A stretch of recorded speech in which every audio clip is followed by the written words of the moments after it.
Welcome everyone to AA on the Rocks. My name is Wendy and I'm an alcoholic. Our Zoom chair this evening is Harold L. You can connect with him in the chat on Zoom.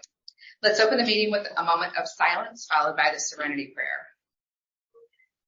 God, grant me the serenity to accept the things that I cannot change, courage to change the things I can, and the wisdom to know the difference. Tonight's meeting is an open meeting of Alcoholics Anonymous, and everyone is welcome to attend this group. Tonight is our quarterly 12-step series for the month of July. The format for tonight's meeting is as follows.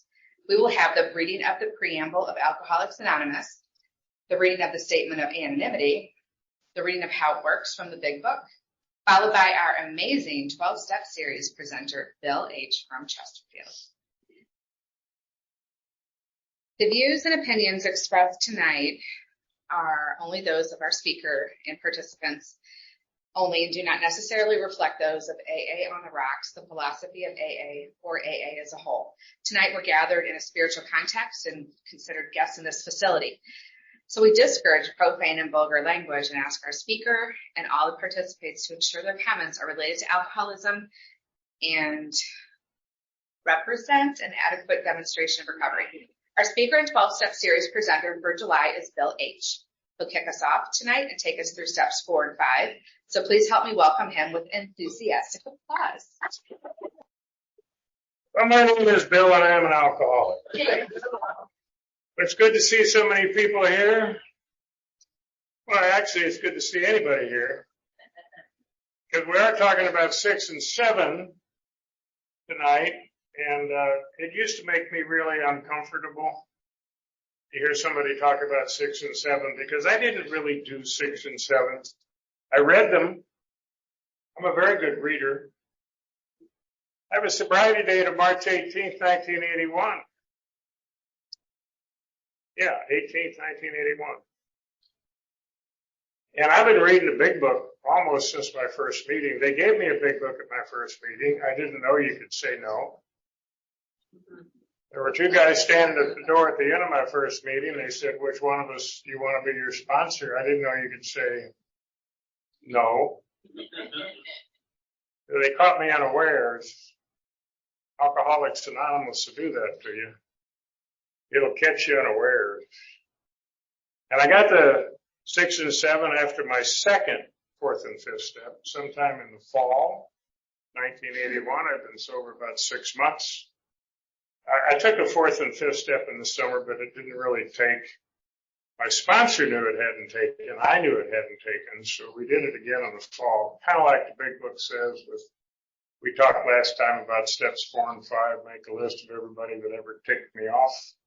It's called a resentment inventory, but I didn't understand resentment. They had to explain it to me in more earthy terms. Everybody that ever rubbed you the wrong way. And I did that resentment inventory and got a little bit of a feel in column 4 about what part I played in all those relationships that I thought were their fault. And I did that fear inventory, sort of. And I did that sexual conduct inventory, sort of. And began to find out a little bit about how inconsiderate I was. And we talked about that last time. But when I got to the top of page 76, and if you have a Big Book, it's in all 4 editions, the top of page 76. There's this sentence. If we can answer to our satisfaction, we then look at step 6. In those days, I never stopped to think about what the Big Book said. And I went at least 8 years in Alcoholics Anonymous, not even stopping after that first sentence. Look at that first sentence if you got a book. And by the way, good evening to those of you on Zoom. I can't see you, but this little blue light's on. Perhaps you can see me. If you got a Big Book, look at the very first sentence on the top of page 76. If we can answer to our satisfaction. Answer what?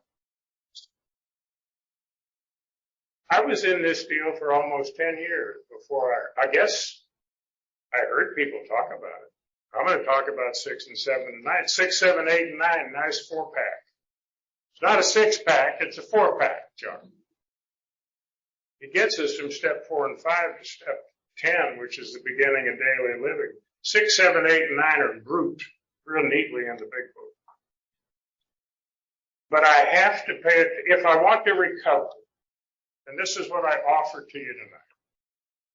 If I want the promises that the big book offers to me, freedom from the bondage of self, having a new employer, walking hand in hand with the spirit of the universe, whatever that means to you, it's a lot better than walking alone.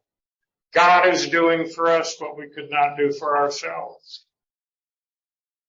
That's really good news when you stop and think about it. If I want the promise, we're not fighting anything or anyone. We're going to see that one next time. If I want the promises offered in the big book, I learned the hard way that I need to do the work, answer the questions, and say the prayers in the big book. It really is that simple. So I want to start tonight with 6, 7, 8, and 9 with that sentence on the top of page 76. If we can answer to our satisfaction, we then look at step 6. Answer what? Got to turn back to the bottom of page 75. Bottom of page 75, which is coming out of step 5. It's after we've taken the 5th step. As we said last time, step 5 is one sentence on page 75. A lot of preparation for it, picking the right person to hear it, why we should do it, the danger if we don't do it. But the sentence that says step 5 on page 75, we pocket our pride and go to it. Doesn't mean I get rid of my pride, just put it in the pocket for a little bit so I can do as honest and thorough and complete 5th step as I can about what I discovered about my part in these things in the resentment, fear, and sexual conduct / inconsideration inventory in step 4. We pocket our pride and go to it illuminating every twisted character, every dark credit in the past. Then we get the promises. And then we're told to return home. And this always struck me as kind of amusing. Take this book down from our shelf. Why didn't I have it with me during step 5? I've never understood that. Why would I leave my book at home? But anyway, that's what the book says. Of course, when he wrote it, we didn't have the book yet. I mean, think, when he's writing this, he didn't have a book to take down from the shelf. So he's kind of, never mind. It's not really science fiction. Now listen, this is where step 6 really begins in the big book. Carefully reading the first 5 proposals. That's steps 1 through 5. We ask if we have admitted anything, for we're building an arch through which we shall walk a free man at last. Is our work solid so far, the stones properly in place, and we skipped on the cement, put into the foundation, and we tried to make mortar without sand. Those are 5 questions. The top of page 76 says if we can answer to our satisfaction. Why in the world did he stick that in there? What difference does it make? I think it's a drunk trap. I think it catches me, no matter how well I think I've done, no matter how honest and open and thorough I think I've been with my sponsor or spiritual advisor talking about this 5th step. I go home, and by the way, after my 1st or 2nd or 3rd or 4th, 5th step, I still wasn't real comfortable sitting alone anywhere for an hour. I wasn't real comfortable sitting alone and quiet for 5 minutes. So an hour really is, I mean, it may not sound like much to you today, but in those days, an hour alone, quiet, was a long time. Here's what we do. Is our work solid so far? I'm sorry. If we have omitted anything. So here are my answers to these questions. These may not be your answers, but it's okay with me if you want to borrow mine until you come up with your own. If we omitted anything, that means have I lied? You with me so far? Not that you would have lied, but we're checking our honesty here because self-honesty matters going forward. See, we've gone way beyond not drinking. This is really important not to drink, but we're going way beyond not drinking now. We're in the middle of our spiritual awakening. And we don't have to know we're in the middle of our spiritual awakening to be in the middle of our spiritual awakening. Have we admitted anything? Have I lied? Is our work solid so far? Have I been honest? Are the stones properly in place? Have I gotten down to the nature of my wrongs? Not just the stuff I did, but the motives behind it. And that's really important going into step 6. Have we skimped, because he's using this metaphor of the arch to freedom he introduced in step 3. We're going to walk through this arch, freedom from the bondage of self. Have we skimped on the mortar, put it into the foundation? Have I told a partial truth? So there's 3 questions here about lying and telling the truth. Alcoholics need at least 3 questions just to get honest. Have I lied? Well, no. Have I been completely honest? Well, that's a different story. That's the way we think. And then, have we tried to make mortar without sin? Have I admitted the prayers that we talked about last time and run all through step 4, beginning with God save me from being angry, in the middle of the resentment inventory? So answer those 5 questions. Then we move on through the words in step 6. Caution! Picture a flashing yellow light. Just because step 6 is only 1 paragraph, don't dismiss it as insignificant like I did. And in a minute and a half, we're going to talk about step 7. Just because, it's the second paragraph on page 76. Just because step 7 is only 1 paragraph, don't dismiss it as being insignificant. It's my experience that some of the shortest sentences and some of the shortest paragraphs in the big book are the most important. Don't confuse number of words with the quality of the advice.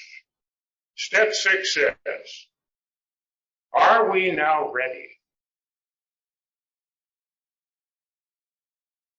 Doesn't matter if she's ready. Doesn't matter if they're ready. Doesn't matter if my sponsor or my boss or my preacher's ready. It's now on me.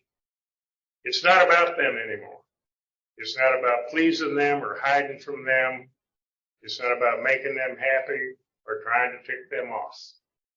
Step 6, coming out of step 4 and 5, this program has become about me and my relationship with myself and the God of my understanding. We'll get to other people in a couple more steps. But in step 6 is when this recovery program, according to the way it's written in the big book, really become personal about me and my relationship with the God of my understanding. Am I now ready to let God remove from us all the objectionable things? The word objectionable shows up for the first time in step 6 on page 76. It's one of the most forgiving words in the book. It's just become objectionable to me.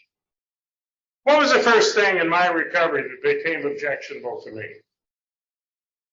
Drinking. I know it's so obvious you missed it, right? Thank God it's open book. We're not going to have a quiz, Jim, don't worry. My drinking had become objectionable to everybody else for years. Right? Not to me. If you had trouble with my drinking, you had a problem.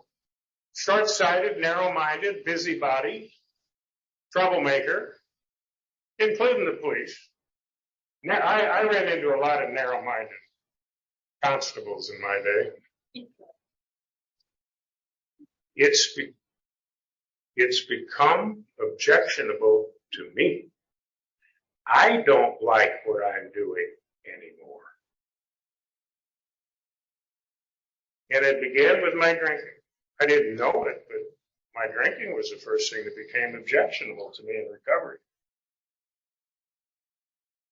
I found out that my lying had become objectionable to me.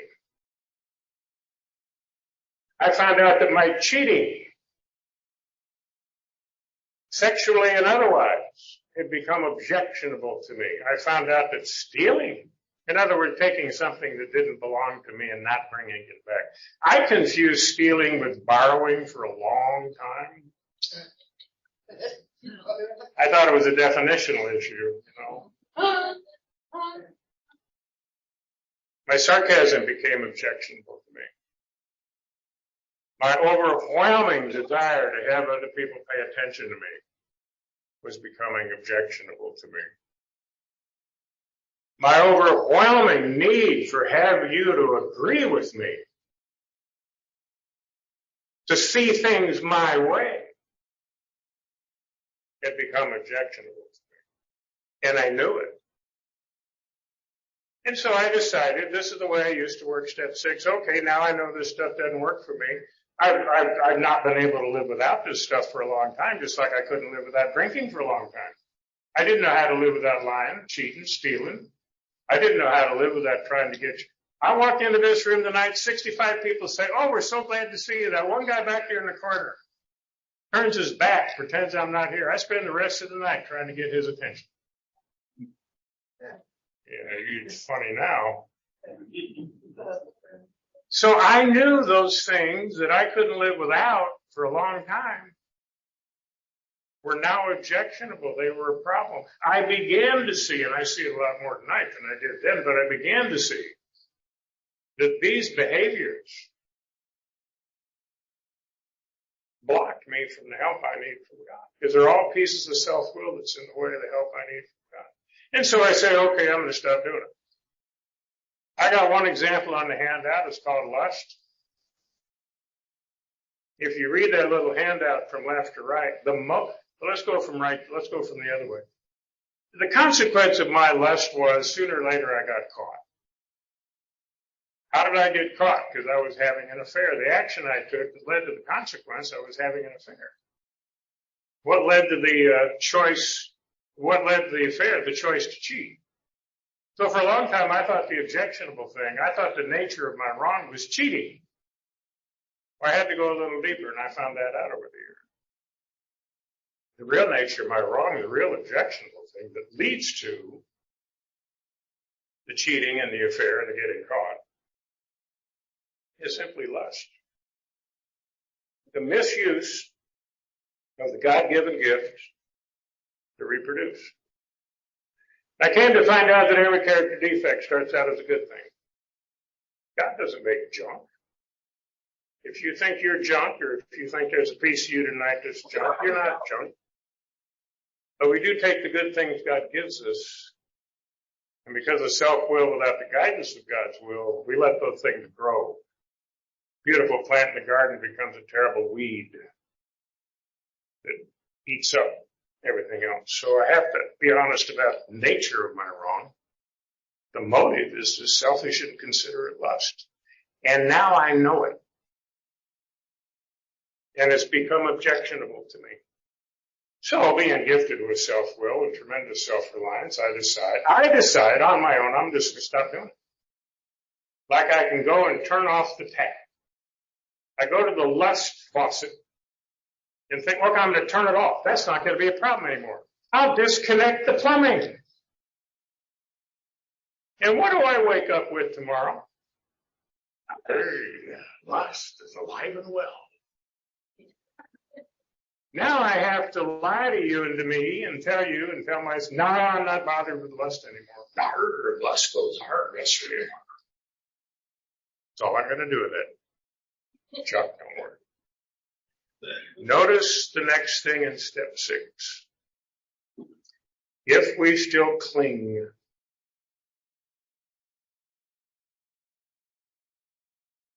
hanging on for dear life. The word is cling. If we still cling to something we will not let go, we ask God to help us be willing. That's step 6. God, because I took the word if out of it. I can't afford this. I can't afford to sit here and say if. For me, it's when. Because all of these instincts, all of these God-given desires are still part of me. I haven't had an egoectomy. God, help me be willing to ask you to help me let go. This is the let go step. It is not step 3. Because I have specific things I now know about me coming out of steps 4 and 5 that I need to let go. If I want to grow spiritually, and if I don't grow spiritually eventually, I can go to meetings and not drink. I can be in service. I can do all kinds of things. And I did for years. But I'm still restless, irritable, discontent. I'm still agitated and doubtful on a daily basis. And one day, I will feel so restless, irritable, discontent, agitated, doubtful, or just plain pissed. R-rated. Well, they say it on the radio now. I'll drink. I'll drink again. Because it's the only relief I can think of. And when a drink becomes a good idea, that means the drink has become the only idea. And my spiritual awakening is long gone. Please don't do what I did and skip step 6 or take it lightly or think it don't mean much because it's just one paragraph in the big book. God, please, this is step 6. God, please grant me the willingness today to let go of my lust today. Step 6 is not a generality prayer. Step 3 is a generality prayer. I offer myself to thee to build with me and do with me as thou wilt, which is all I can do at the time. Step 6 is now specific. If I want the benefit of 4 and 5, if I want the benefit of 4 and 5 to grow my spiritual awakening by getting more of me out of the way so God can get in and help me more. If I want that, I go through my steps, and there's only 6 or 7 or 8 objectionable things. I can have a 14-page 4th step that takes me 5 hours or 5 days to do my 5th step. But under all those actions, there's a handful of motives. That's what I'm asking God to help me let go of. And it's not a one-time prayer. God, grant me the willingness. We're asking God for a gift that God wants to give us. God wants to give me willingness, but I have to be open to receive it. Step 6 is not about persuading God to help me. Step 6 is about me persuading God to let God. Because in 7, look at what we say in 7. And 6 and 7 are not 2 different versions of the same step. They're hugely different. After we pray that God help us be willing to let go, we say in 7, when ready, we say something like this. My Creator, I'm now willing you should have all of me, good and bad. What? The part I know about and the part I don't know about. Oh my. If 6 was bad, 7 is terrible. Now we're going to trust God. Look at the next sentence. Pray you remove from me every single defect of character which stands in the way of my usefulness to you and my fellows. God's going to start doing the choosing. Thank God I missed that for a few years. If you're new and you're hearing this for the first time, forgive me. I don't want to ruin your recovery, but believe me, it's worth getting your head around this. Step 6 is based on certainty. The certainty of the objectionable things I've been recognized and identified in step 4 and 5. Step 7 moves into uncertainty. Step 7 is where we cross the bridge. From 6 to 7, we cross the bridge in recovery from certainty, the stuff I now know about me that needs help, to the stuff I don't know about me that only God knows. That's what the book says. I'm not making this up. This is what the book says. It took me years to understand it. Maybe I can help shorten your learning curve a little bit tonight. And then it says this wonderful prayer. Grant me strength as I go out from here to do your bidding. Amen. My recovery starts over at step 7. When I believe it. When I take the time to pray grant me the willingness to let go in 6, and grant me the willingness to let God in 7, because 6 and 7 really are the let go and let God. And I move from the certainty of what I know about me in 6 to the uncertainty of what only God knows about me in 7. And one of my definitions of recovery, spiritual recovery, is learning to live in uncertainty with reasonable comfort. I thought for years in recovery I was going to wake up one day and the uncertainty be gone. I would know. I would know what's happened. I would understand why what has already happened has happened. And I would know pretty much about what's going to happen. Remember those days? Like Monday. I had a little bit of that just Monday. Not. Recovery is discovering how much uncertainty out here there really is, and I'm powerless over damn near all of it. Oh my goodness, I had a man call me today with 31 years and said, "You mean I'm powerless over more than alcohol?" He was serious. Well, he was half serious. We had a talk earlier today, and he was suffering with a family issue. "You mean I'm powerless over a lot more than alcohol?" And I said, the simple answer is, I put great big capital letters, yes. Grant me strength as I go out from here to do your bidding. What's God think is the next most important thing for me to do? Make a list. This is coming off of step 7. We're in the middle of page 76. We're still in page 76, the willingness page in Alcoholics Anonymous. Step 7 says, whatever stands in the way of my usefulness to you and my fellows. According to the big book, God thinks the next thing I need to do coming out of step 7, make a list of everybody you ever harmed, Bill. I thought we were done with this list crap back and forth. Now I got to make another list of them and admit that I harmed them, that I did wrong, that caused them harm. You call your sponsor and you say, "Have you read this stuff? You told me to do this. Do you know what you're talking about?" Made a list of all persons we have harmed and become willing to make amends to them all. I missed the pray part. The bottom of page 76 in step 8 says, if we haven't the will to do this, we ask until it comes. Will to do what? Admit that I did wrong. We're in step 8. We're not in step 9 yet. I'm making a list of all the names of everybody I can remember all the way back to Janet K. in 2nd grade. She had a long last name that started with K. I'm protecting her anonymity, even though it was 1952. Oh no, 2nd grade was 48. Sorry, Chuck.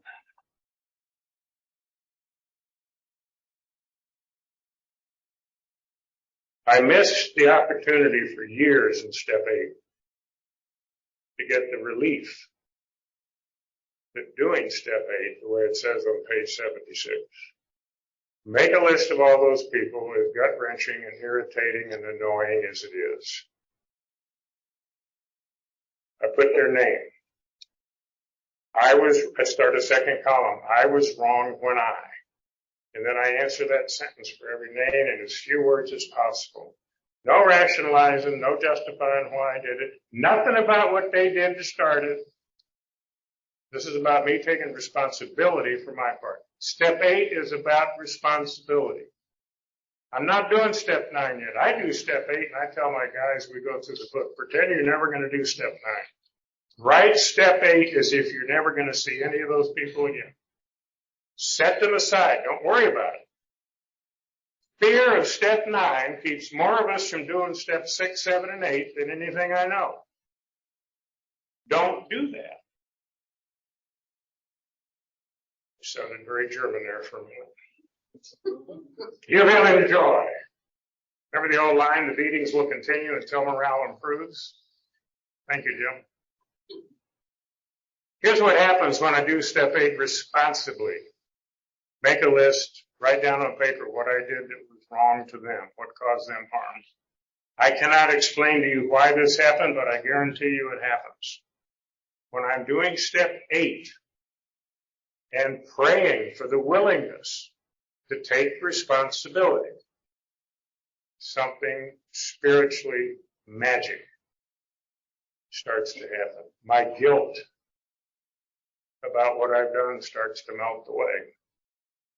Doesn't go all the way, but it starts to melt away. My regret about what I've done starts to melt away. My remorse about what I've done starts to melt away, and my shame about how I feel about me Because that's what shame is. Shame is how I feel about me because of the stuff I'm now admitting I did to them.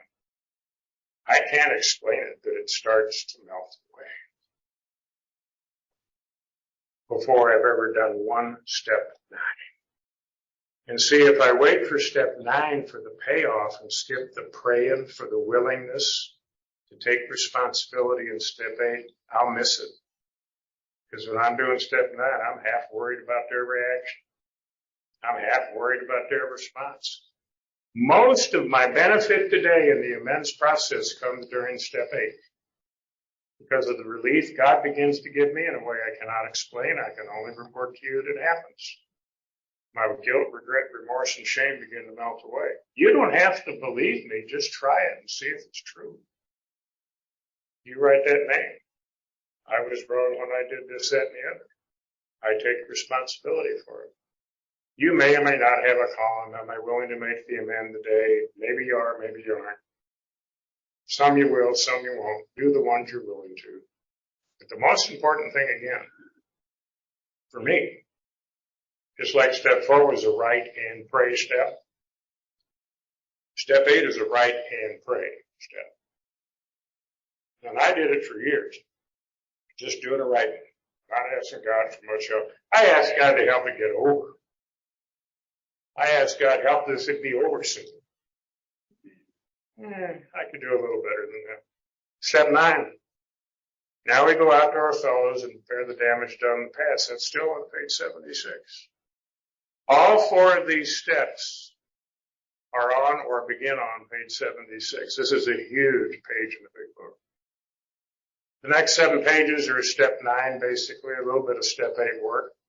Just as information, then I want to get into some observations about all this before we close tonight. The big book, very conveniently and very annoyingly, organizes the 9th step amends into 7 categories of people. The first one's on the bottom of page 76. Now we've done our 6th prayer. God, help me be willing to let go of these objectionable things. So believe it or not, by asking God for that, I'm getting more help from God. I'm a little more invested with God.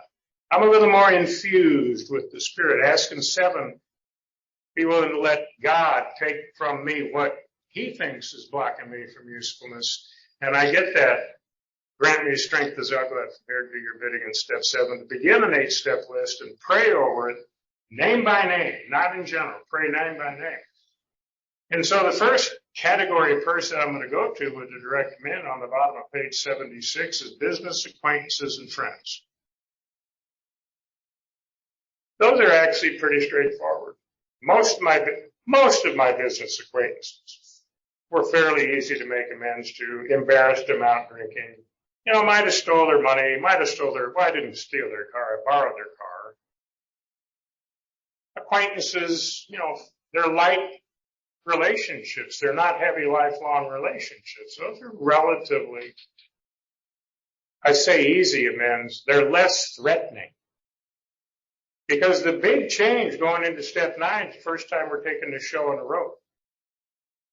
Steps 1 through 8 are done in the privacy of my kitchen or wherever I'm doing my writing, my praying, me and my sponsor and God. First 8 steps. I may go to a meeting and talk about step 3 or talk about step 6, but first 8 steps are basically done in private. Step 9 is when I take this program public. To the least people I want to take public. It's the people I harmed. And God thinks this is a good idea. You start trusting God here. And part of the comment about that business acquaintances and friends is top of page 77. We're trying to put our own lives in order. And those of you that know the book know what else is at the top of page 77. Our real purpose. It's not just our real purpose as part of step 9. It's not just our real purpose as part of the recovery program. It's our real purpose as men and women. our real purpose as human beings walking the face of this earth. Our real purpose is God's kids. Line 3 on page 77 in the big book of Alcoholics Anonymous. Our real purpose is to fit ourselves to be of maximum service to God and the people about us. The very thing I asked God for in step 7, to remove from me so it's not blocking me from doing it, I asked God to make it my real purpose in page 77. At the beginning of the 9th step. If you haven't looked at that in a while, if you haven't considered that, if you haven't prayed over that, if you haven't meditated over the top paragraph of page 77, I urge you to do it. It'll change your life. Because I still wake up. Why am I here? What's my purpose, Margaret? Oh, poor me. Read page 77. You need think no further. And then the bold big book says the second category of person in the middle of page 77, the man we hated. Yes, let's get to that. Doesn't it have courage to admit there are people we feel so bad about we hate them? Now I know in 2023, in our culture, we don't hate anyone. I understand snowflakes. Nonsense. Human nature hasn't changed in several thousand years. Now, I don't like the word hate, and I do not hate anyone today. Although there are those who tread mighty close to the line. But the big book is honest enough to admit how much anger and fear we have at some of these people. So isn't that courageous? And he goes on to say, talk about the person we hated. We don't criticize or argue. His faults are not discussed. You call your sponsor again and say, are you reading this? This is serious, good stuff. But it takes work. Then we have the category most alcoholics owe. Money. What a surprise. We must lose our fear of creditors. You know how you do that? You know how you lose your fear of creditors? Pay them. This is a smart group. I had a guy say, go to Serbia. No, they'll find you, dude. He says, how about Duluth? Now they'll find you up there, Esteban. We have a criminal offense category, page 78, and we ask that we be given strength and direction to do the right thing. Isn't that a good prayer for anything? There's a lot of good prayers in chapter 9, or in step 9, that are good for all circumstances. Then we have the category other people are involved. I committed crime. I did harm in the company of other people. If I'm going to make amends for my part, they need to know what I'm fixing to do. Common courtesy, if nothing else. Also may save you from a cross-interest lawsuit, but that's another topic. And he says in that piece on page 80, place the outcome in God's hands. What? Well, I could do that with everything. I go back to step 3, my will and my life. My choices are my will, the consequences are my life. Put the consequences in God's hand. Ask God to help me make the choice and then trust God with the outcome. And then we have domestic troubles, surprise, surprise. Page 81, admit our fault, God willing, it shall not be repeated. Doesn't mean you tell them everything.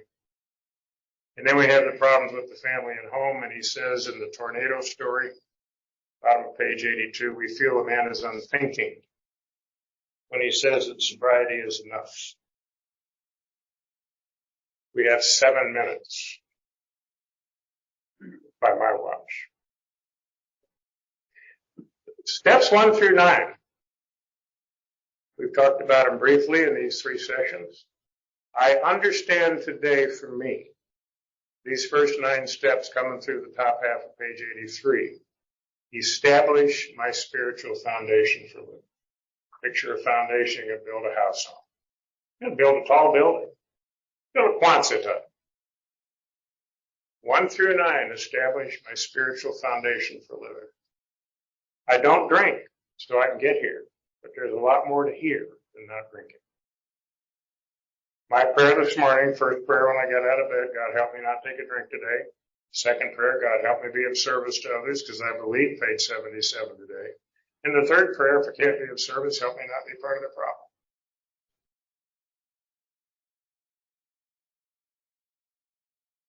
Steps 1 through 9. Maybe work more than once. Nothing says I can't do multiple inventories. Nothing says I can't go through step 8 and 9 again and pick up what I missed last time.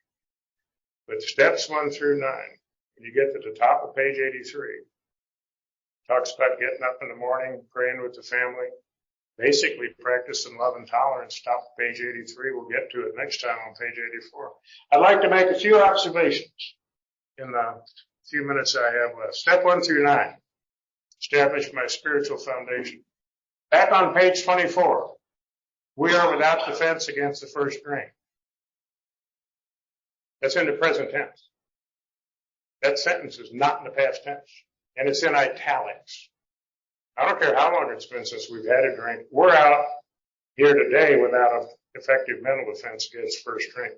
Page 25, there is a solution except spiritual help. I didn't know it, but my recovery began way back in chapter 2, and I'm reading about what happened to them that could happen to me. Quit playing God, it didn't work. Oh my goodness, that's a blunt statement. Page 62, going into step 3. God was going to be our director. Those are the first two choices in the choice of step 3. We trust infinite God rather than our finite selves. That's in the fear inventory. We ask God to help us, save me from being angry in step 4. The sexual conduct inventory about inconsideration has this remarkable prayer. Have the honest desire to let God take us to better things. Because I can't do it. On my own, I will sink back down into the despond of lust and all those other things. We thank God from the bottom of our heart that we know Him better. Step 5. Grant me strength as I go out from here to do your bidding. We ask God to help us be willing. 6 and 7. We ask for the will until it comes. Step 8. Alcoholics Anonymous has given me freedom. I stand here before you tonight, grateful to be here. Grateful to AA on the Rocks for inviting me to be here for the month. I mean, that's astonishing. They said ahead of time, come for 4 weeks in a row. What a risk. People roll the dice down here. Alcoholics Anonymous has given me freedom to come out here and share my experience, strength, and hope with you and not be too worried about what you think. I can't afford to do this for your approval. I can't afford to do this for your agreement. If you get something out of it, thank God, between you and God. But it sure helps me. Working the first 9 steps gives me freedom from my bondage of self-will run riot. Working the first 9 steps gives me freedom from people really dominating me, always worrying about what they think and pleasing them and so forth. Working the first 9 steps really does begin to melt away when I do the prayers, along with the writing. Really does melt away my guilt, regret, remorse, and fear. That's freedom. Because I'm not perfect. I'm still capable of doing, thinking, feeling wrong things, saying wrong things every day. I just don't have to live in that terrible prison. Guilt, regret, remorse, shame, and fear. Alcoholics Anonymous gives me purpose, page 77. Fit ourselves to be of maximum service to God and the people about us.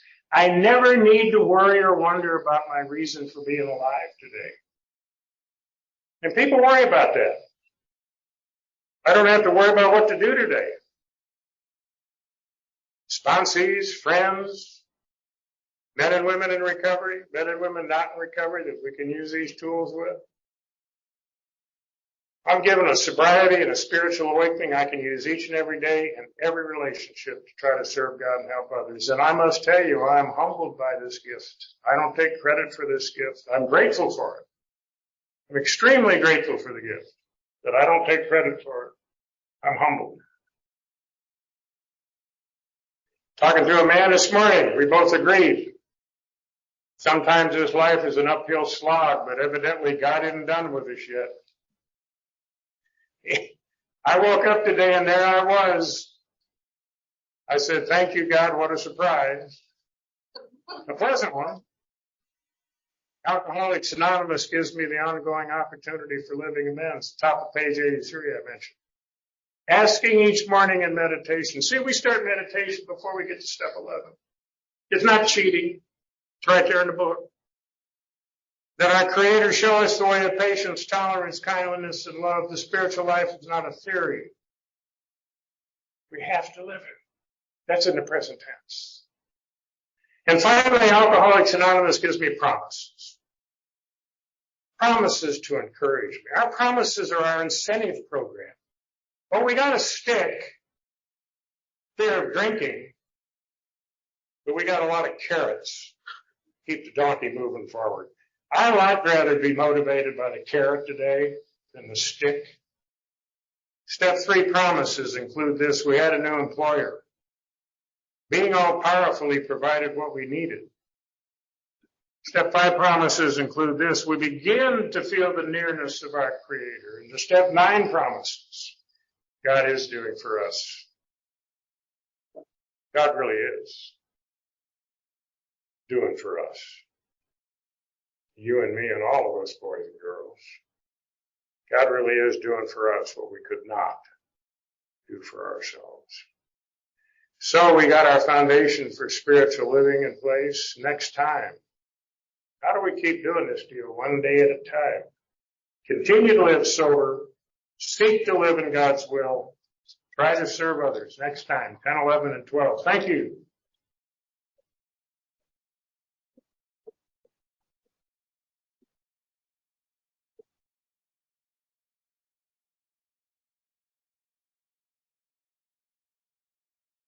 All right. I have asked somebody to read the 12 traditions.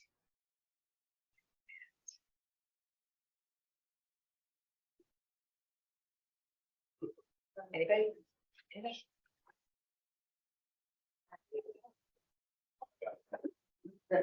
Good going, Taylor. All right, Taylor. Oh, yeah.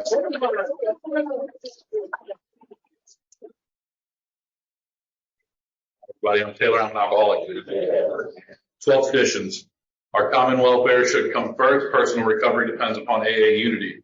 2, for our group purpose, there is but one ultimate authority, a loving God, as he may express himself in our group conscience. Our leaders are but trusted servants, so they do not govern. 3, the only requirement for AA membership is a desire to stop drinking. 4, each group should be autonomous except in matters affecting other groups or AA as a whole.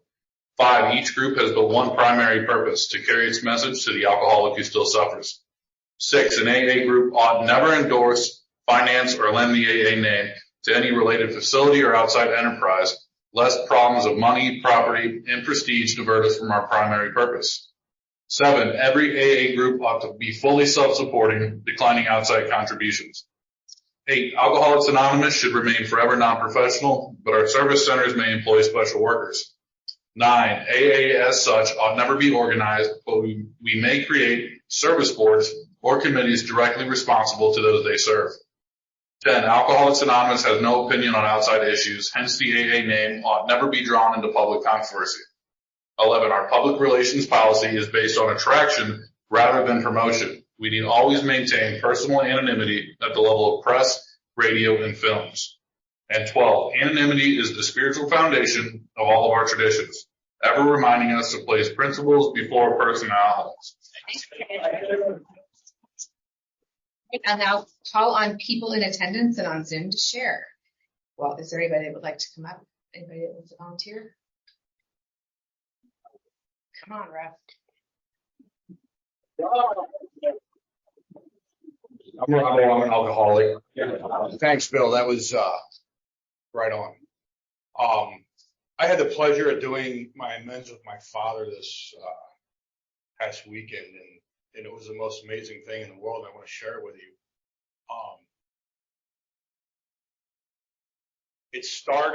I started the whole conversation talking about his childhood and where he came from and how it was for him.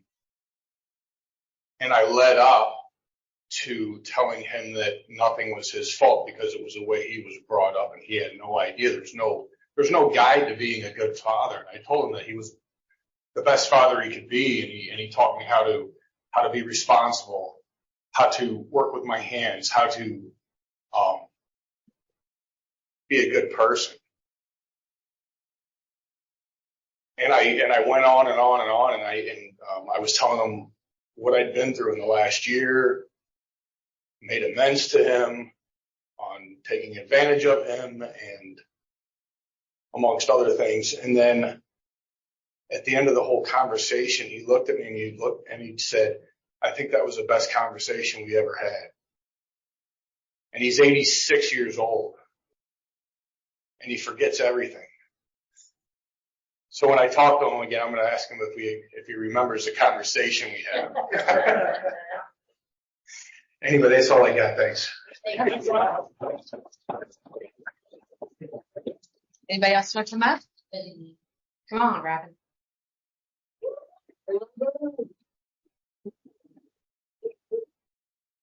My name is Robin, and I'm still an alcoholic. You know I love you.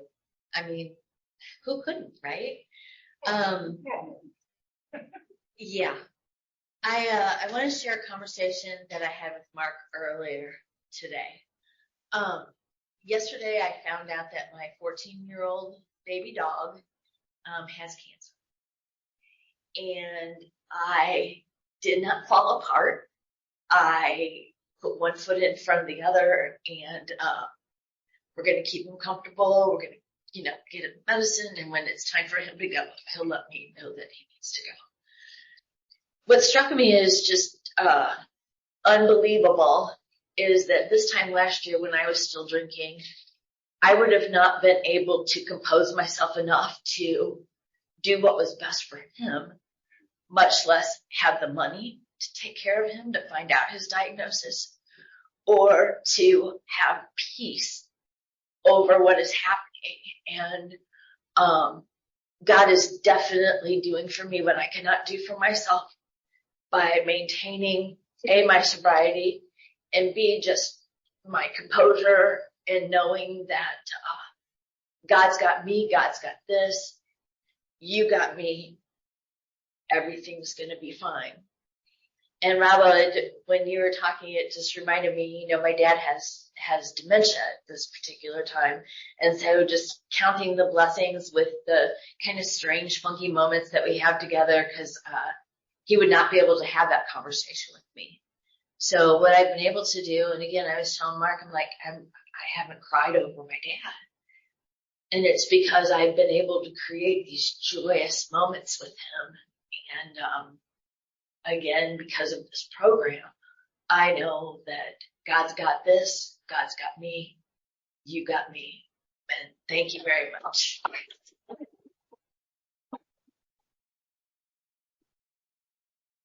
Anybody on Zoom? Kathy?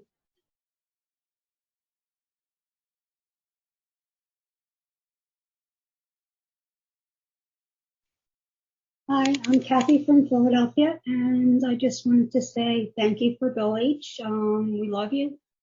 We love you here. We love you everywhere. You're just a awesome speaker. We love your message, the way you spread it, and thank you for hosting him. And we love AA, of course. And I'm not sure who the speaker before was about his dad. It's difficult when they kind of forget, but just keep talking to him. It makes you feel better. And if he forgets who you are every day, it's okay. Just it'll make you feel better. Keep telling him who you are, and it works. You'll feel better every day saying that you're there, and it's awesome. It's love. So that's all I needed to say. And thank you for this group for having Bill H there. And I might be coming back to this group because you guys are awesome and AA is awesome. So they got me sober, and I am so blessed, and I am a member of No Rules, No Drama, and I love you guys. I love AA. So thank you. With Thank you, that, I'll Kathy. pass. Mark, will you come up? Hi, everybody. Jim Murphy, alcoholic. Jessica, nice to see you. Bill, love you a lot. Love you a long time. Thanks for that. I love the focus on the spiritual aspect of it all, because all of these things that are contained in 6 and 7, like you, I jumped through 6 and 7 and then relapsed. And then when I got back to 6 and 7, it drove me into Al-Anon. So, but the reality is that all of my stuff in 6 and 7, if I tried to not practice it, I tried to not practice it when I was drinking and using, and unsuccessful. And it's amazing, ever since I have established a relationship with a higher power and did the work that's in these 12 steps, my life has been incredible. And Tina, love you too. Good to see you both. Love you all. Thank you.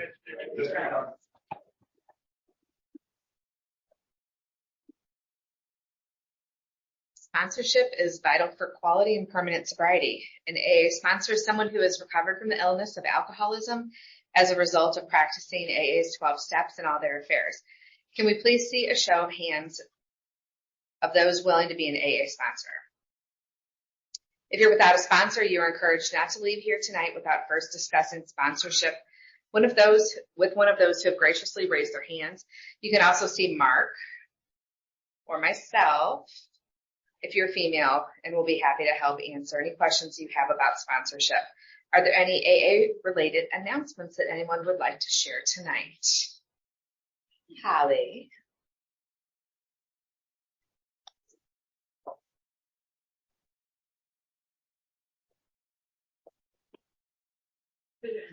Hi, everybody. I'm Holly. I'm an alcoholic. My announcement is the 3rd step prayer. So I hope that you will join me. Is that how it goes? Yeah. As we go through this, Wendy had me doing this every night for 30 days, and I would send a little emoji to let her know. I did it at 3 a.m. this morning because I almost forgot. So anyway, I'm a little nervous, but here we go. Ready? 1, 2, 3. God, I offer myself to thee, to build with me and do with me what I will. Relieve me of the burdens of self, that I may better do thy will. Take away my difficulties, that victory over them may bear witness to those who have of thy love, and thy way of life. May I do thy will always. All right,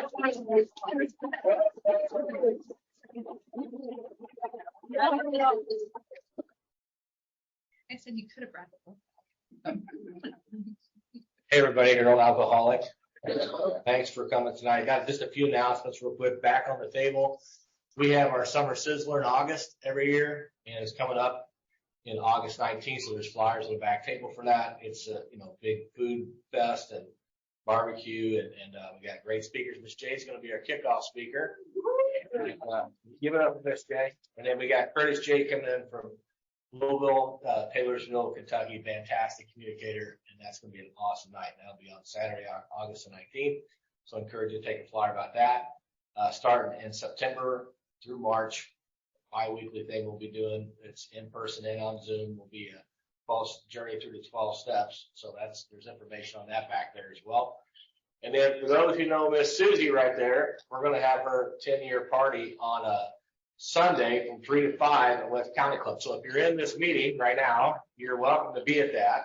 It's not a public thing, but it's a private thing, but you are our family. So if you're here, you're invited. So don't have to ask about it. But from 3 to 5, we'll have pizza and some cookies. And then a good friend of mine, who's going to be your Saturday night speaker at the state conference at Missouri State, is a really good friend of mine. He's coming to town this weekend. So he's going to be there to share at Susie's party. It's going to be a lot of fun. It's going to be a treat. So if you're not doing nothing Sunday, definitely come out for that. So that's it. Thanks. Anybody else? All right. Oh, Rob, do you have any info about literature?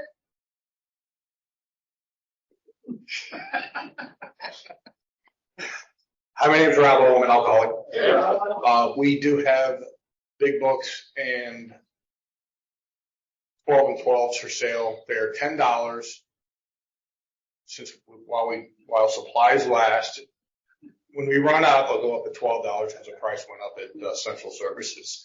So you get a $2 discount. But I have an announcement also. Lake of Dreams is coming up. The retreats for men and women. Go to lakeofdreams.org to get more information and sign up. It's a great time. Thanks. All right, you'll find flyers and pamphlets on the literature table for AA meetings and conferences. Our grapevine rep is, okay, never mind. All right, we'll stick around after the meeting for fellowship and help anyone in need. Please see Harold or me if you wish to make AA on the Rocks your home group. All home group members are asked to be active in service inside the group and regularly attend our quarterly business meetings on Zoom. We recognize new home group members during our birthday celebration on the last Wednesday of the month. Please use the QR code on the literature table to join the AA on the Rocks secret group on GroupMe. Inside this group, we share announcements, conduct group business, and support one another. This group is open to home group members and regulars at AA on the Rocks. It's time to celebrate sobriety milestones. I'll now turn the meeting over to Amazing Grace.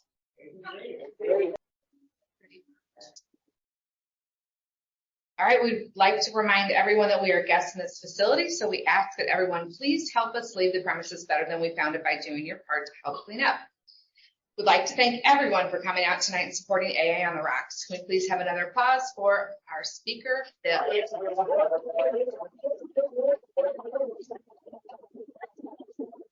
Thank you for coming out tonight and sharing your experience, strength, and hope. As we prepare to close the meeting, please let us give praise and honor to our higher power for the gift of sobriety.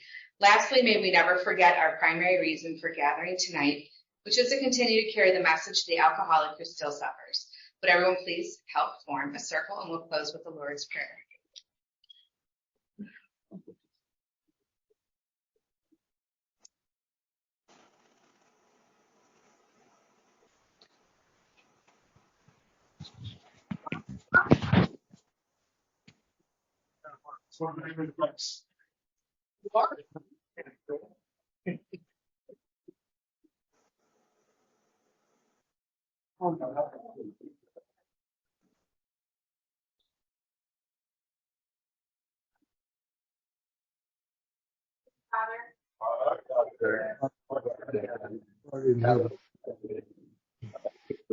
You come, thy will be done.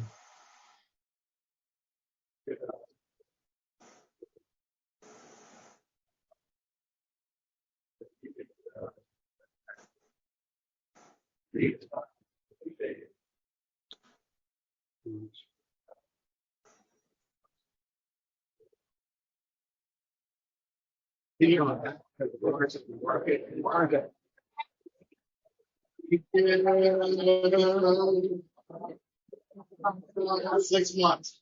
Yeah. It's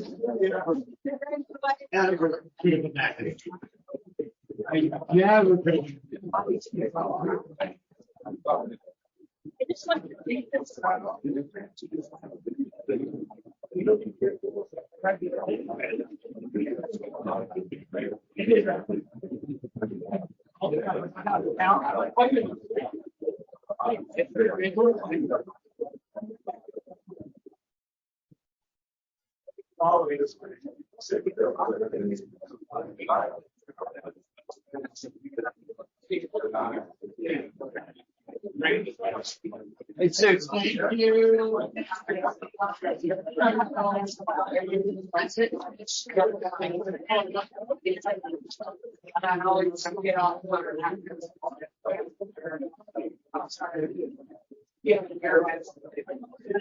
you.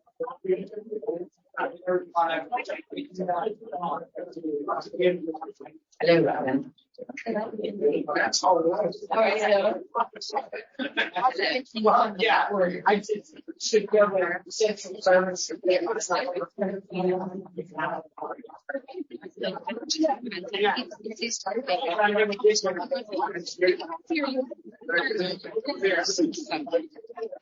Yes. Right now, just checking.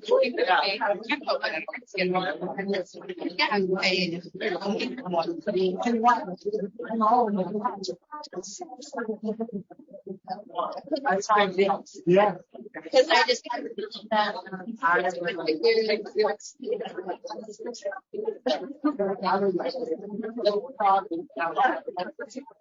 Well, I asked when I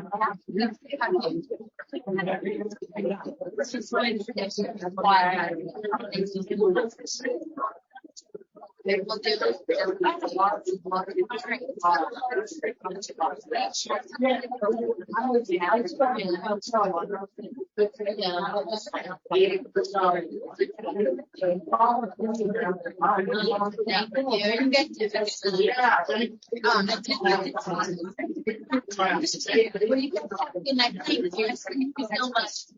Thank you. Thank you. yeah. I'm going to get back to Grace.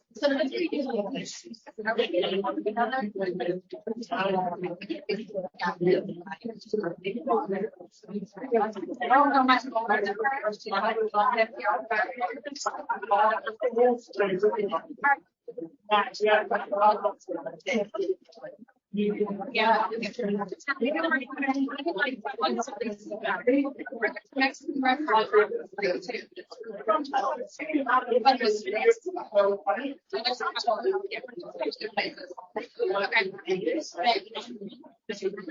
Okay.